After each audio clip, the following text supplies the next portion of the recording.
नमस्कार।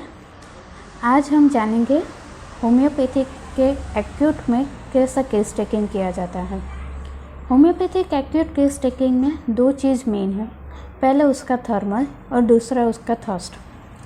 थर्मल में patient hot है या चिली है।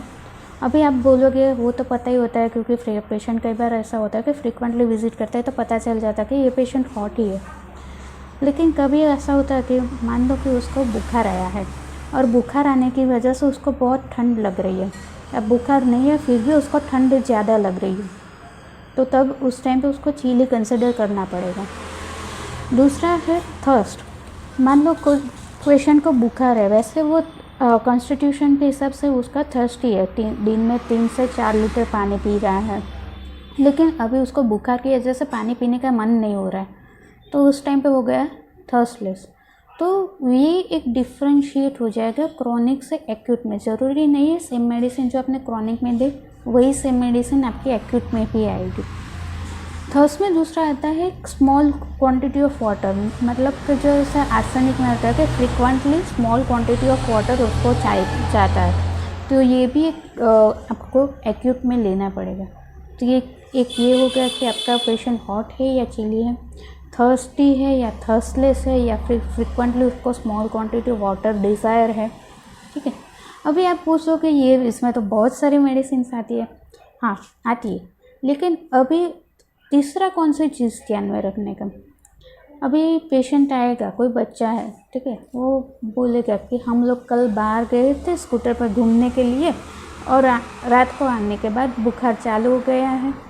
ठीक है, तो पोजीशन क्या मिल गया हमें, बाहर गए थे, एयर के कांटेक्ट में आया है, उसकी वजह से उसको बुखार आया है।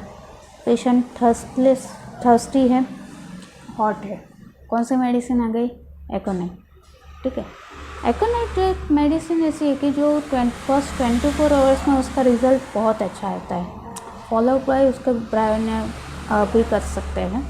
ठीक है, दूसरा एग्जांपल लेते हैं कि कल कुछ बच्चे ने बाहर खाना खाया, बाहर खाने के लिए गए, पार्टी था कुछ, तो बाहर खाने के लिए गए। आज सुबह उसको कुछ दिक्कत हो रही है, बुखार है, और सुबह से वैसे तो बहुत पानी पीते हैं, लेकिन सुबह उठ के उसने पानी भी नहीं पिया।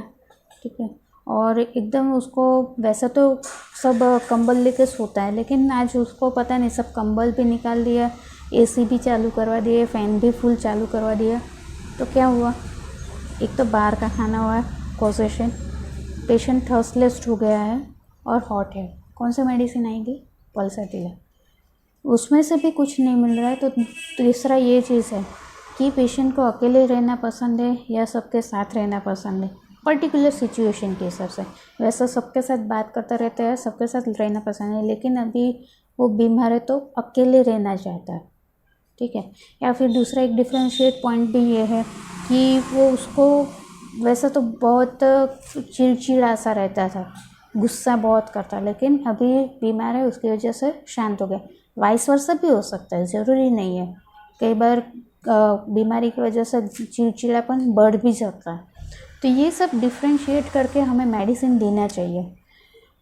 उसके अलावा एक ये थिंग भी है कि उसको कोई पर्टिकुलर चीज़, जैसा कि कुछ रिफ़्रेशिंग ड्रिंक्स की डिज़ायर हो, क्योंकि नहीं उसको रिफ़्रेशिंग ड्रिंक्स से अच्छा लगता है, या कुछ पर्टिकुलर जैसे कि कुछ सर्दी जुकाम हो गया तो गर्म चाय पीने से, गर्म चीज़ पीने से अच्छा लग रहा है, ऐसा कुछ भी पर्टिकुलर हमें मिलता है तो उसके हिसाब से हमें अपनी मेडिसिन मिल ही जाती है। दूसरा, मेडिसिन में ये ध्यान रखना चाहिए कि पर्टिकुलर मेडिसिन है, जैसे कि पेट में कॉलिक हुआ है तो कॉलिक के लिए कोलोसिंथ मेडिसिन है।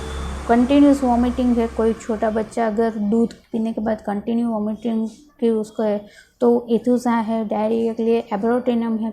ये सब पर्टिकुलर मेडिसिन भी है जो एक्यूट में हम दे सकते हैं, उसमें कोई दिक्कत नहीं। तीसरा एक डिफ्रेंशिएट करना चाहिए, जैसे मैंने कोलिक का एग्जांपल दिया, तो कोलिक में उसको कोई इंटेस्टाइनल ऑब्स्ट्रक्शन की कोई अदर रीज़न है जो सर्जिकल साइट की वजह से भी उसको प्रॉब्लम है या नहीं, तो उसको उस हिसाब से ट्रीटमेंट देना ज़रूरी है। ओके, तो ये 3 चीज़ें हो गई है। चौथा है क्रॉनिक अपन एक्यूट। क्रॉनिक अपन एक्यूट क्या है, जैसे कि मान लो सीज़न चेंज हुआ है, अभी विंटर से समर चालू हो गया, या तो कोई भी एक सीज़न से दूसरे सीज़न चालू हो रहा है, उसमें पेशेंट को कुछ दाने निकल रहे हैं या कुछ भी ऐसी दिक्कत आ रही जो अपने आप ठीक भी हो जाती है, लेकिन उसको हर टाइम ऐसा होता है कि जैसे सीज़न चेंज हुआ तो उसको ऐसे दिक्कत आती है, अपने आप ठीक भी हो जाती है, तो उसमें क्रॉनिक केस टेकिंग ही लेना पड़ेगा, क्योंकि ये दिक्कत उसको बहुत साल से आ रही है। ठीक है, तो ये सब चीज़ें जानना ज़रूरी है कि क्रॉनिक और एक्यूट में क्या कैसे डिफ्रेंशिएट करके ले, और उसके हिसाब से आपको मेडिसिन भी मिल जाएगी अच्छे से और रिजल्ट्स भी अच्छे मिलते हैं। Thank you.